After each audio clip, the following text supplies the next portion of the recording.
Welcome dear students, welcome to SCG Group and our channel PS Physics।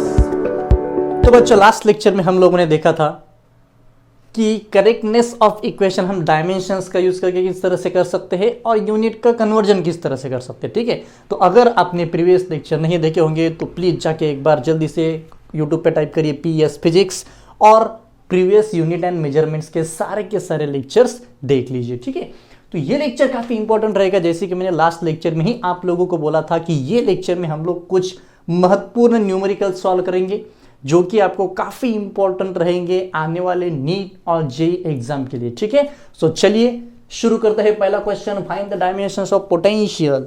ठीक है, ये दोनों फॉर्मूला का यूज करके हमें पोटेंशियल का डायमेंशन फाइंड करना है। पहला तो फॉर्मूला हमें दिया है E = VIT। E मतलब एनर्जी। आई थिंक बच्चों ये फॉर्मूला आपने 10th में देखा होगा जूल सेटिंग इफेक्ट में। अगर V के जगह पे अगर IR पुट किया तो ये I² भी बन जाएगा। ठीक है, हमें चाहिए डायमेंशंस ऑफ V, तो ये आ जाएगा dimensions of E divided by dimensions of I and dimensions of T। कोई दिक्कत? अब E मतलब यहाँ पे हो गया एनर्जी। E मतलब क्या हो गया? एनर्जी। I मतलब क्या हो गया? करंट। और T मतलब क्या हो गया? टाइम। तो पहला तो सवाल ये आता है कि सर एनर्जी का डायमेंशन क्या होगा। मैंने बोला था कि energy and work done they are same force into displacement. Force का डायमेंशन होता है m1 L1 T⁻⁻², ये डिस्प्लेसमेंट होगा L1। तो आपको पूरा डायमेंशन मिल जाएगा m1 L2 T⁻²। कोई दिक्कत? चलिए, ये तो हो गया dimension of E। Dimension of I कितना आएगा? I इज द फंडामेंटल, तो इसका डायमेंशन आएगा I⁻⁻1।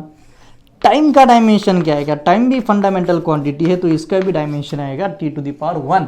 तो अब ये सारे के सारे इसमें पुट कर दो। देखिए डायमेंशन ऑफ V = E का डायमेंशन कितना है? m1 L2 T⁻⁻² divided by ये I⁻1 एंड यहाँ पे आ गया T⁻1।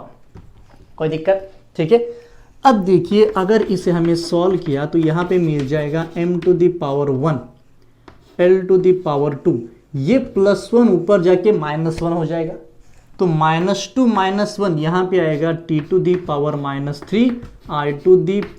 I⁻1। तो ये हो गया डायमेंशन पोटेंशियल का। किसका डायमेंशन हो गया ये बच्चों? पोटेंशियल का। ओके, अब ये वाला फॉर्मूला यूज करके हमें पोटेंशियल का डायमेंशन फाइंड करना है। देखिए भाई Q = CV, V = Q/C, V = Q/C। काफी सिंपल है। हाँ, एक और चीज भाई, यहाँ पे मैं कैपेसिटेंस के डायमेंशन सॉल्व करके नहीं दूंगा। हाँ ठीक है, स्क्रीन के ऊपर आपको दिखाई देगा कि कैपेसिटेंस के डायमेंशन हम किस तरह से फाइंड कर सकते हैं, बिकॉज लास्ट 2-3 लेक्चर से वही कर रहे हैं यार। ठीक है, वही E = ½ CV² ले लो, आपको आराम से कैपेसिटेंस का डायमेंशन मिल जाएगा। यहाँ पे मैंने ऑलरेडी कैपेसिटेंस का डायमेंशन लिख दिया है। ठीक है, देख लीजिए, जिनको नहीं पता वो स्क्रीन पे देख लीजिए भाई कैपेसिटेंस का डायमेंशन कैसे फाइंड करें। चलो वो तो छोड़ दो, ये क्या है? ये चार्ज का डायमेंशन कैसे रहता है? Q =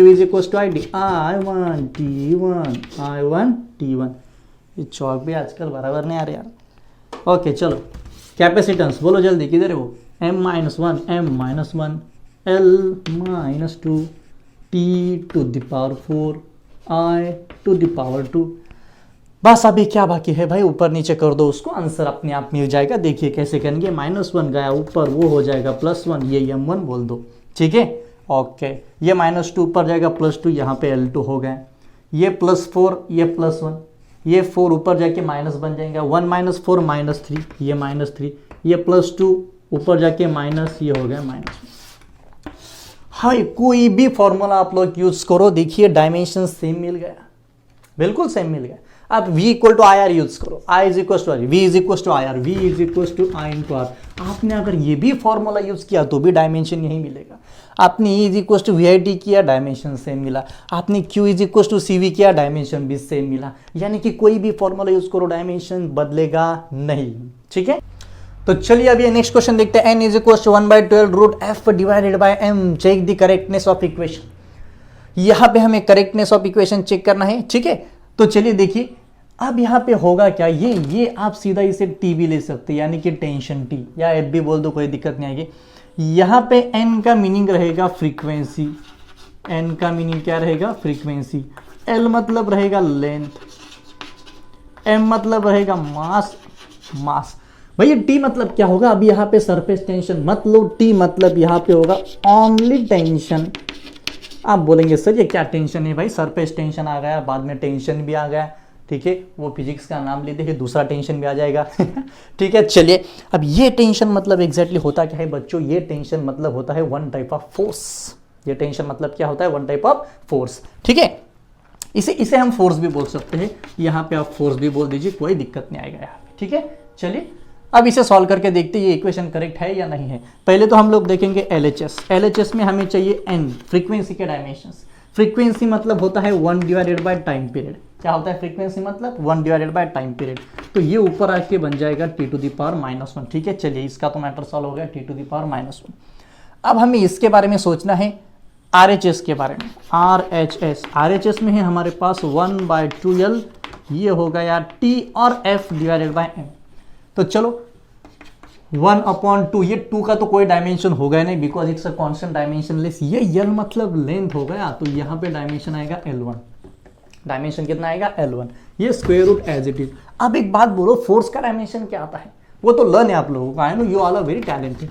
M1 L1 T⁻⁻2 divided by ये हो गया M1 L1 T⁻⁻2। M right ना? यस हाँ ठीक है। चलिए ये तो हो गया डायमेंशन ऑफ फोर्स, ये सारी चीजें यहां पे हमने लिख दी। अब देखो 1 डिवाइडेड बाय L⁻1, ये हो गया स्क्वायर रूट M1 तो कैंसिल हो गया, L1 T⁻⁻2, L1 T⁻⁻2, ठीक है। तो ये वाला एक बार क्वेश्चन राइट है हम लोग देख लेंगे। हाँ यहां पे जो मास दिया है ना बच्चों, वो सिर्फ मास नहीं है, यहां पे उन्होंने बोला है मास, m is the mass per unit length. वही बोला, कुछ ना कुछ तो भी गड़बड़ यहां पे हो गई, गिवन डेटा ही हम लोगों ने थोड़ा सा रॉन्ग लिख दिया था। m मतलब होता है मास पर यूनिट लेंथ, यानी कि ये देखिए, तो ये जो m होगा इसका जो डायमेंशन आएगा वो रहेगा m1 divided by L1, M1 divided by L1। ऐसा क्यों? Because mass is mass per unit length. This m is not just a mass, this m is a mass per unit length. It is given in this question. Okay, फिर से एक बार देखिए, n is frequency, L is the length, T is the force, okay, या tension, and m is the mass per unit length. अब देखिए ये तो हो गया, ये L1 अगर ऊपर गया तो हमें क्या मिल जाएगा, 1/L1 स्क्वायर रूट 1 + 1 ये हो गया 2, L2 T⁻⁻2। अब इसे स्क्वायर रूट के बाहर निकाल देंगे, 1 डिवाइडेड बाय L1, ये L2 अगर बाहर आ गया तो ये बन जाएगा L1 और ये -2 सीधा बन जाएगा -1, L1 गेट कैंसल और हमें डायमेंशन मिल गया -1 और hence LHS is equal to RHS, LHS is equal to RHS। कोई दिक्कत? यहाँ पे हमने गड़बड़ कर दी थी, m को हमने सिर्फ मास कंसिडर किया, लेकिन m मतलब होता है मास पर यूनिट लेंथ। क्या होता है वो? मास पर यूनिट। क्वेश्चन भी करेंगे अभी। F is equal to A sin CT and B is equal to B cos dx। तो हमें A/B एंड C/D फाइंड करना है। यानी कि देखो यहाँ पे उन्होंने दिया F is equal to A sin CT and similarly F is equal to B cos dx। F is the force, AB constant, CD भी constant, T time X distance. अब अगर आपने ध्यान से देखा तो ये CT मतलब ये जो पूरी टर्म आएगी या ऐसे रहेगी, देखिए साइन थीटा।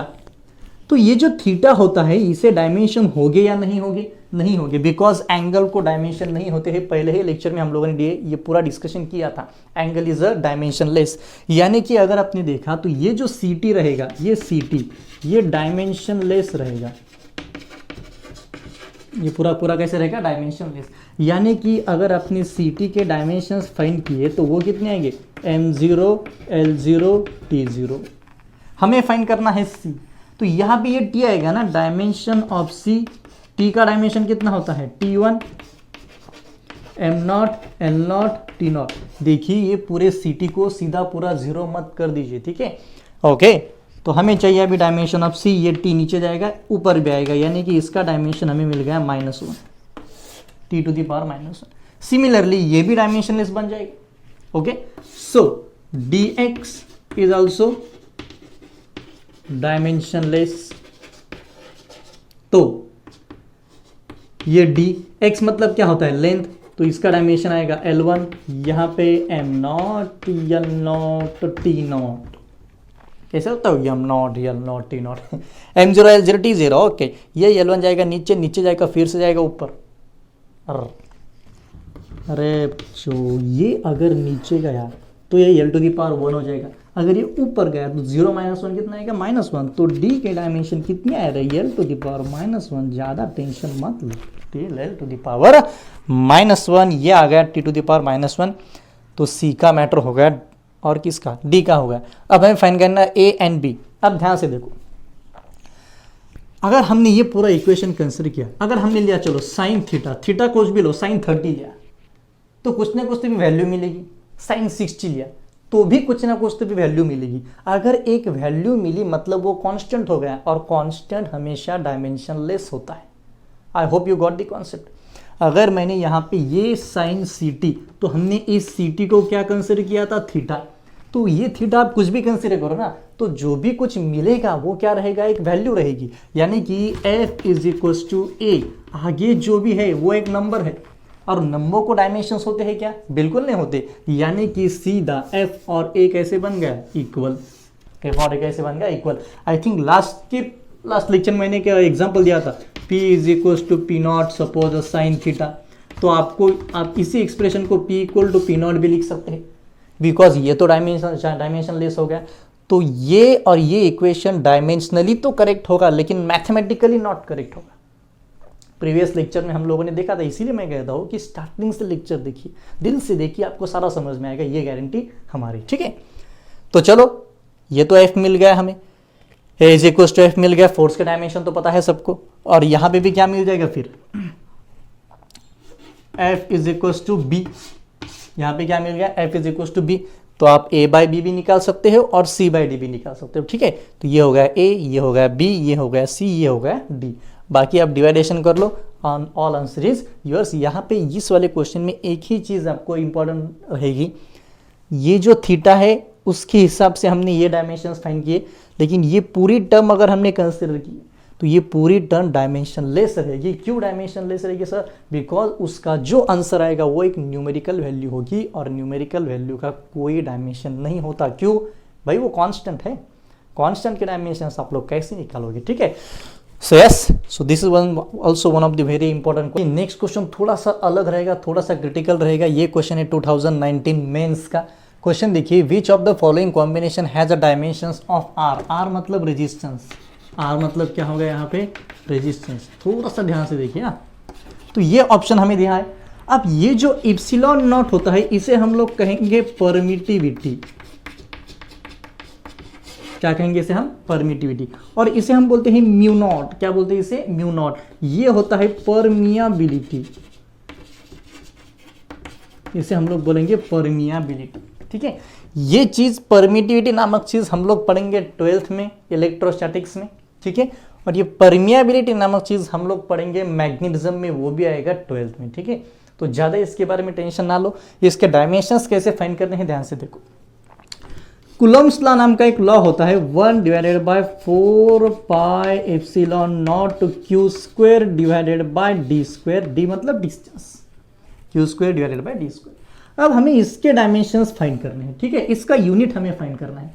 तो हम लोग इसे इस साइड लेके जाएंगे, फोर्स को इस साइड लेके आएंगे, तो ये आ जाएगा ε0 = 1/4πf q² divided by d²। पहले हम लोग यूनिट निकालेंगे, आप ध्यान से देखिए प्लीज। देखिए ε0 इधर गया भाई, एफ इधर आ गया, q², चार्ज का यूनिट क्या होता है कूलम, यानी कि ये आ गया कूलम स्क्वायर। ये 4π तो कांस्टेंट है, उसको यूनिट नहीं रहेगा। फोर्स का यूनिट न्यूटन और ये metre square. I hope you got the concept. अब देखिए q मतलब ये चार्ज, उसका डायमेंशन क्या होगा, it, चार्ज का डायमेंशन तो it होता है ना, I = q/t, q = it, उसका स्क्वायर I2T2। ये क्वेश्चन समझने में थोड़ी सी तकलीफ देगा जो बच्चे 11th में है उनके लिए, ठीक है। डिवाइडेड बाय न्यूटन, न्यूटन मतलब फोर्स, बोलो dimension m1 L1 T⁻⁻², distance का स्क्वायर मतलब क्या आ जाएगा L2। यहां तक तो सारी बातें क्लियर हो गई। कूलम्ब्स लॉ हमने यूज किया, ε0 इधर गया, फोर्स इधर आ गया, ये 4π तो डायमेंशन लेस था, क्यू स्क्वायर मतलब कूलम स्क्वायर, फोर्स मतलब न्यूटन, डी स्क्वायर मतलब मीटर स्क्वायर। तो यहाँ पे चार्ज का डायमेंशन स्क्वायर था इसलिए 2 आ गया, यहाँ पे फोर्स का डायमेंशन यहाँ पे एल स्क्वायर। ओके, इसे सॉल्व करो अभी, देखो ये कितना आएगा। ये +1 ऊपर जाके -1 हो गया, m-1, ये 1 + 2 3 l⁻⁻3, ये -2 ऊपर जाके +2 बन जाएगा t⁴, और ये i⁻²। ये डायमेंशन आ गए बच्चों इप्सिलॉन नॉट के, इप्सिलॉन बोलते हैं इसे, इप्सिलॉन। ये मराठी में 6 नहीं निकालते कि हम लोग उस तरह का निकालो उसे। ओके, और इसके डायमेंशन, ये सारे डायमेंशन आप लोग आपके नोटबुक में नोट कर लीजिए। वो जो डायमेंशन का चार्ट हमने बनाया था उसमें ये सारे के सारे डायमेंशन मुझे ऐड ही चाहिए। ठीक है, आने वाले समय में आपको काफ़ी इस पे क्वेश्चन सॉल्व करने पड़ेंगे। चलो, इसका तो हो गया, अब हम लोग इसके बारे में देखेंगे। ये μ0 के डायमेंशंस कैसे, F/L is equals to μ0 I1 I2 upon 2πd। ये फॉर्मूला होता है। ये फॉर्मूला भी आपको magnetic effect of electric current नामक एक टॉपिक में आएगा, जो कि हम 12th में पढ़ेंगे। आप बोलेंगे सर क्या है, सारा का सारा 12th में पढ़ेंगे, फिर इधर क्यों लाया? बिकॉज इस पे क्वेश्चन आए। ये क्वेश्चन मैंने जानबूझ के लिया बिकॉज आपको एक आइडिया आ जाएगी कि भाई जेई की लेवल क्या है, किस लेवल तक हमें उसमें जाना पड़ेगा, किस डेप्थ तक हमें जाना पड़ेगा। ठीक है, ओके। अब हमें डायमेंशन फाइंड करना है, किसका फाइंड करना है, ये μ0 का। तो एक काम करो, μ0 इज इक्वल्स टू, देखो ये उधर जाएगा F 2πd, ये नीचे आ जाएगा L I1 I2। I hope you got this. μ0 ये 2πd डिवाइडेशन में था, उधर जाके मल्टीप्लिकेशन में गया, ये दोनों मल्टीप्लिकेशन में थे, नीचे जाके डिवाइडेशन में आ गए। चलो इसके डायमेंशन, फोर्स का डायमेंशन m1 L1 t⁻²। ये d, L और d कैंसिल हो गए, d मतलब भी मीटर, L मतलब भी मीटर, मीटर से मीटर मर गए। I1 divided by I1 I2 मतलब क्या होगा, I2। देखो m1 L1 t⁻², I⁻², ये डायमेंशन हो गए μ0 के। ये डायमेंशन किसके हो गए, μ0 के। कोई दिक्कत? ओके। अब ये क्वेश्चन सॉल्व करने के बहुत सारे तरीके। एक तो तरीका आप लोग ये अपना सकते हैं कि हमें फाइंड क्या करना है, रेजिस्टेंस। देखिए first method number first, resistance is directly proportional to ε0 μ0 to the power x to the power y, जो कि हम नॉर्मल यूज करते हैं। R is equals to K ε0 to the power x μ0 to the power y। नहीं तो आप लोग एक और तरीका यूज कर सकते हैं। अगर आपको रेजिस्टेंस के डायमेंशंस याद होगी, वो कैसे निकालने के हैं आपको स्क्रीन पे दिखाई देगा। ठीक है, ये क्वेश्चन मैं पूरा सॉल्व नहीं करूंगा, ध्यान से सुनिए।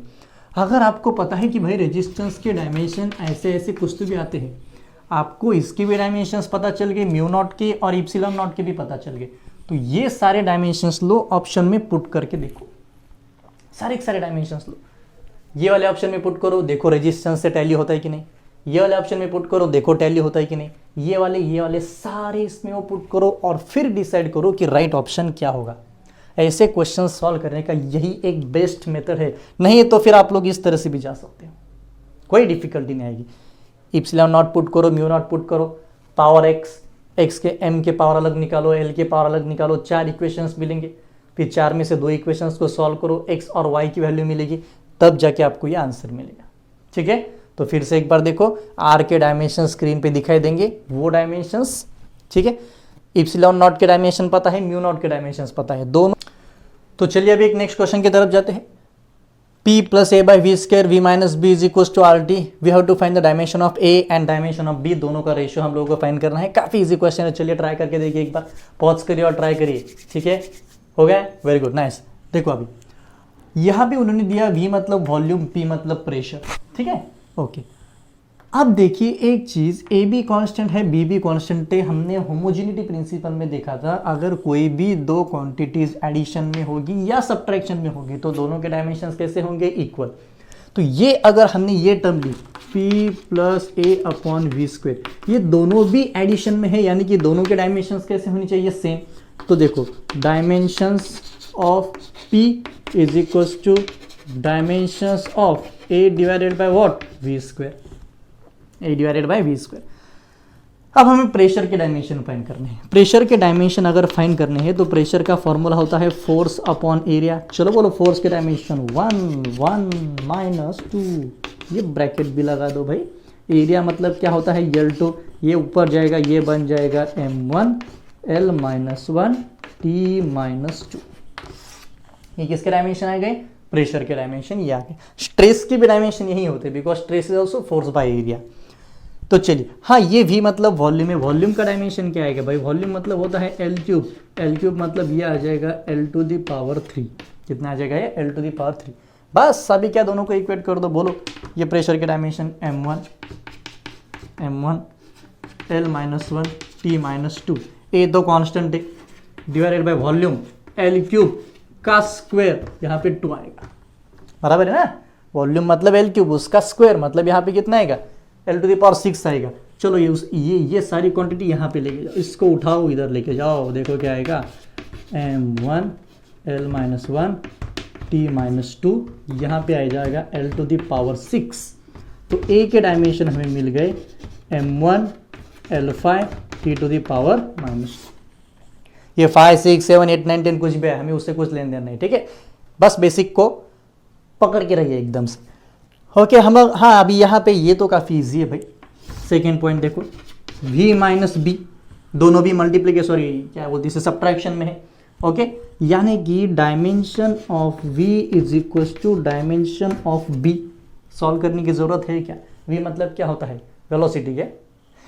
अबे V मतलब क्या है यहाँ पे? वॉल्यूम। क्या है V मतलब? वॉल्यूम।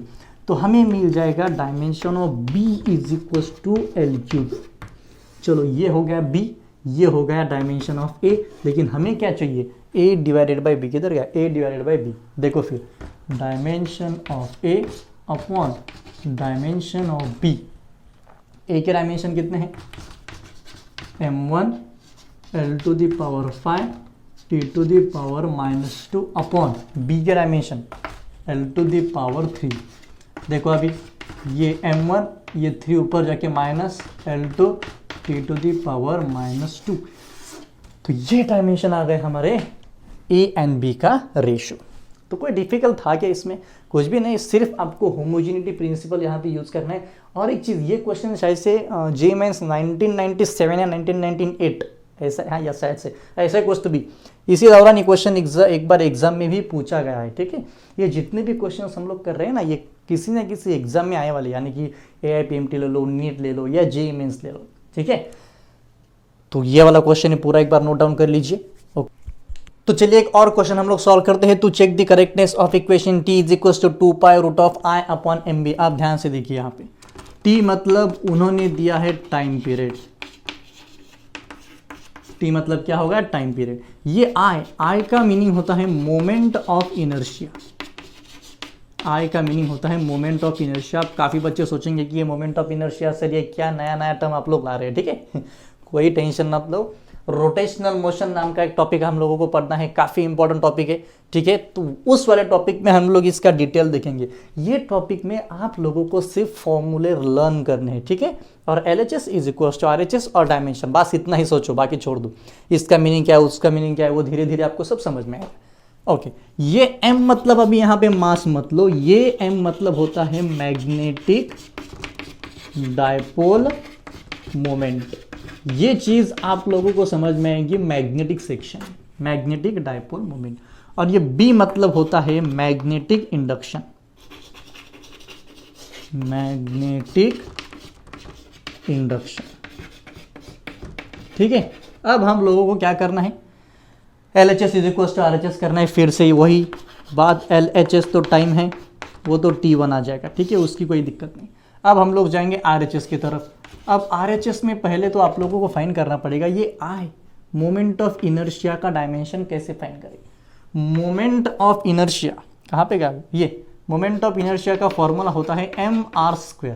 बस अब तो सीधा सीधा आ जाएगा आपको mr²। m is the mass and r is the distance, m is the mass and r is the distance. ये फॉर्मूला कहाँ से आया वो हम लोग बाद में देखेंगे, ठीक है, उसमें मान जाओ। अभी इसका डायमेंशन क्या आएगा? फिर मास का डायमेंशन क्या होता है? m1। r² मतलब डिस्टेंस, डिस्टेंस का स्क्वायर मतलब क्या? L2।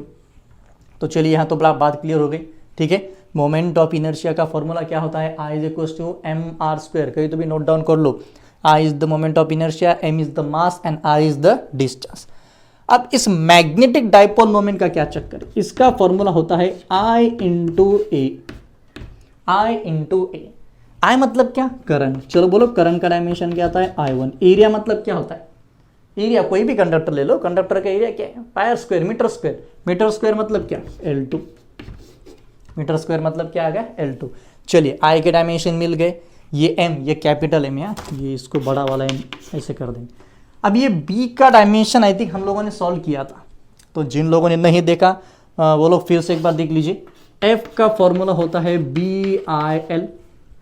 B is magnetic induction, I is current, L is length, F is the force. हमें चाहिए B, तो हम लोग इसे लिखेंगे F अपॉन IL। कोई दिक्कत, फोर्स का डायमेंशन बोलिए जल्दी, M1 L1 T to the power -2 I1 L1 I1 और L1। ओके, अब काट छट करने की इसको, L1 गया, L1 गया, ये आ गया M1, ये आ गया T टू द पावर -2, कौन है भैया, I टू द पावर -1, ठीक है। सारे डायमेंशन मिल गए, अब सारे के सारे इसमें पुट कर दो, देखिए क्या मिलेगा। ये 2 पाई तो कांस्टेंट है, उससे डायमेंशन ये जो रहेगा ना, ये इसको डायमेंशन नहीं होगी, कांस्टेंट रहे, कांस्टेंट है ना, उससे डायमेंशन कैसे आएंगे। चल moment of inertia M1 L2, ठीक है। ये M किधर है, ये I1 L2, ये ब्रैकेट लगा दो, I1 L2, और इसके डायमेंशन कहाँ पे गए, वो M1 T to the power -2, T to the power -2, I to the power -1। Okay, आप लोग हम इसे सॉल्व करेंगे। देखिए ये M1 से M1 मर गए, ठीक है, ये L2 से L2 गए, ये प्लस I1 माइनस I1 भी गए। अरे ये तो पांचक था, ये 1 divided by T to the power -2 ऊपर जाएगा +2 T to the power 2, square root के बाहर आएगा T to the power 1, LHS is equal to RHS। This equation is right. काफ़ी आसान क्वेश्चन था ये। हाँ, कुछ नए फॉर्मूले आप लोगों को यहाँ पे सीखने को मिलेंगे। मोमेंट ऑफ इनर्शिया क्या होता है, और ये मैग्नेटिक मोमेंट, ये वाला और ये वाला, ये दोनों भी फॉर्मूला आपके नोटबुक में या फॉर्मूला बुक में नोट डाउन कर लीजिए। हाँ, एक और चीज़, आप अगर 11th में अभी एंट्री करिए आप लोगों ने, तो एक फॉर्मूला बुक बनाइए। फॉर्मूला बुक मतलब ऐसे मत करो उसको डिज़ाइन बनाओ, स्लैम बुक नहीं, वो डिज़ाइन बनाओ, 2-4 पेन यूज़ करो, ठीक है। तो ऐसे मत करो, सीधा क्या करने का, जो भी कुछ नए फॉर्मूले आप लोगों को लगेंगे वो फॉर्मूले उसमें ऐड करो। हाँ, और सुबह उठ के उसे पढ़ते भी जाओ, नहीं तो बस सर हमने पूरी नई वाली फॉर्मूला बुक बना दी और एक बार जो रखी 2 साल तो खुली नहीं, ठीक है। चलिए, ऐसा नहीं होना चाहिए। आई नो आप लोग ऐसा नहीं करेंगे, बिकॉज हमें टॉप करना है। तो चलिए अब एक नेक्स्ट क्वेश्चन देखिए, काफी इंपॉर्टेंट क्वेश्चन है ये। An artificial satellite is revolving around a planet of radius r, mass m in a circular orbit of radius r, you have to find time. तो उन्होंने क्या बोला, सपोज हमने एक प्लैनेट कंसिडर किया जिसका मास है m और जिसकी रेडियस है r, यहाँ से r मीटर दूरी पे एक प्लैनेट, एक सैटेलाइट रिवॉल्व हो रहा है इस तरह से। हमें फाइंड करना है उस सैटेलाइट को कितना टाइम लगेगा। तो यानी कि we have to find time period, formula बनाना है हमें। Is directly proportional. देखो अभी कौन कौन आता है यहाँ पे, पहले तो आ जाएगा रेडियस r, ये आ गई रेडियस r, ठीक है। मास से शुरू करेंगे, ये हो गया मास, ये हो गया रेडियस, ये हो गया small r। Small r is distance, remember small r is the distance of planet from the centre. Sorry, ये यहाँ पे अगर सैटेलाइट होगा और यहाँ पे अगर प्लैनेट होगा, तो प्लैनेट का सेंटर एंड सैटेलाइट दोनों में जो डिस्टेंस होगा वो स्मॉल r रहेगा। सर कैपिटल R क्या है, फिर कैपिटल R ये तो प्लैनेट की रेडियस है भाई। अर्थ के अराउंड अगर एक सैटेलाइट घूमता होगा तो कैपिटल R किसकी रेडियस होगी, अर्थ की होगी। और अर्थ के सेंटर से लेके वो जो सैटेलाइट होगा, दोनों का जो डिस्टेंस होगा वो स्मॉल r होगा। और यहाँ पे एक और चीज़ हमें कंसिडर करनी पड़ेगी जो कि दी नहीं है, लेकिन आपको सोचना पड़ेगा। ये 3 फैक्टर्स के अलावा एक और फैक्टर रहेगा जिसके ऊपर ये डिपेंड करेगा, और उसे हम लोग बोलेंगे small g, acceleration due to gravity. ये तो लगेगी ना, अगर अर्थ के अराउंड सैटेलाइट घुमाना है तो g के बारे में सोचना पड़ेगा, अगर हमें मून के अराउंड घुमाना है तो भी g के बारे में सोचना पड़ेगा। अब यहाँ पे तो 4 आ गए, अभी तक तो हमने 3 के क्वेश्चंस देखे थे, तो इसे A B C D। तो चलिए यहाँ पे T is equal to K m to the power a, r to the power b, r to the power c, g to the power d। देखो फिर ये डायमेंशन हो गया टाइम पीरियड का d, ये k तो कांस्टेंट है, mass का डायमेंशन क्या होगा m1, r मतलब डिस्टेंस, डिस्टेंस का डायमेंशन क्या L1, यहाँ पे आएगा b, ये भी आएगा L1, यहाँ पे आएगा c। एक्सेलरेशन का डायमेंशन क्या होता है, velocity by time displacement by time का square L1 t to the power minus 2d। देखो फिर ये आएगा t to the power 1 k m to the power a, ये l टू द पावर ये b c, b plus c plus d t to the power minus 2d। I hope everything is okay, सब बराबर है ना, check कर लो एक बार। m to the power a, b plus c, ये प्लस d, और ये हो गया t to the power minus 2d। Yes good. यहाँ पे एम एल टी है ही नहीं सर, बना दो ना, पहले बोला था मैंने एम नॉट एल नॉट, अगर नहीं होगा तो 0 0 लगा दो। चलो यहाँ पे 0, यहाँ पे तो ए की वैल्यू तो कितनी आ गई 0। चलो ए का मैटर क्लोज हो गया। अब ध्यान से देखो, ये T to the power 1, T to the power minus 2d, तो minus 2d is equal to 1, तो d की वैल्यू कितनी आ गई माइनस 1/2। यहाँ पे ये कितना आएगा b plus C plus d is equal to 0। अब दिक्कत ये आएगी कि सर यहाँ पे तो दो क्वांटिटीज है जो अननोन है। देखो d तो पता है, b भी नहीं पता, c भी नहीं पता, तो इसे कैसे सॉल्व करें। अब देखिए इसके लिए आपको एक लॉ यूज करना पड़ेगा, जो आई थिंक स्टेट बोर्ड वाले बच्चों ने, महाराष्ट्र स्टेट बोर्ड वाले बच्चों ने वो 10th में देखा है और सीबीएसई वालों ने भी 9th में देखा है। के प्लस लॉ ऑफ ग्रेविटेशन याद है आप लोगों को, T square is directly proportional to R cube. Kepler's law, T square is directly proportional to R cube, तो फिर T is directly proportional to R to the power 3/2। यानी कि हमें जो टाइम पीरियड फाइंड करना है वो distance के कितने पार से मल्टीप्लाई होगा 3/2। तो फिर यही से हमें c की वैल्यू मिल गई ना, c की वैल्यू कितनी मिल गई 3/2। ये आ गया d, ये आ गया। समझ में आ रहा है आप लोगों को। देखिए T square directly proportional to R cube अगर होगा, यानी कि जो भी set the time period square of time period of revolution of that satellite is directly proportional to cube of the distance between the planet and that satellite. समझ में? Okay, तो इसके हिसाब से हमने सी की वैल्यू भी निकाल दी। देखिए अब ये एक क्वेश्चन में आपको जेईई मेंस की खासियत क्या होती है कि एक क्वेश्चन में आपको 3 या 4 टॉपिक के कॉन्सेप्ट यूज करने पड़ते हैं। इसीलिए आप लोग 10 जैसे ऐसे नहीं बोल सकते कि सर मैं ये टॉपिक और में डाल दूंगा, उसको और में डाल दूंगा, 2-4 टॉपिक और में डाल देंगे और फिर सॉल्व करेंगे। ऐसा नहीं होगा बच्चों, ठीक है? ओके, डरिए मत, फिजिक्स को एंजॉय कीजिए, इट्स वेरी इजी यार। क्या है इसमें, ये पूरा वही है जो 9th में पढ़ा था, अभी अलग तरीके से यूज कर रहे हैं, दूसरा क्या है उसमें। चलो डाल दो इस तरह, इधर वैल्यू डाल दो, ये इधर कोपरे में करेंगे इसको, कोपचे में चलिए बी कितना है, बी कितना है, हाँ बी फाइंड करना है। ओके, सी कितना है भाई 3/2 और ये डी कितना है -1/2 0। बी इज इक्वल्स टू, एक काम करो उसको वहाँ पे लेके जाओ, ये 1/2 हो जाएगा माइनस प्लस और ये होगा 3/2। b is equals to 1 - 3 -2 2, b की वैल्यू आ गई -1, b की वैल्यू कितनी आ गई -1।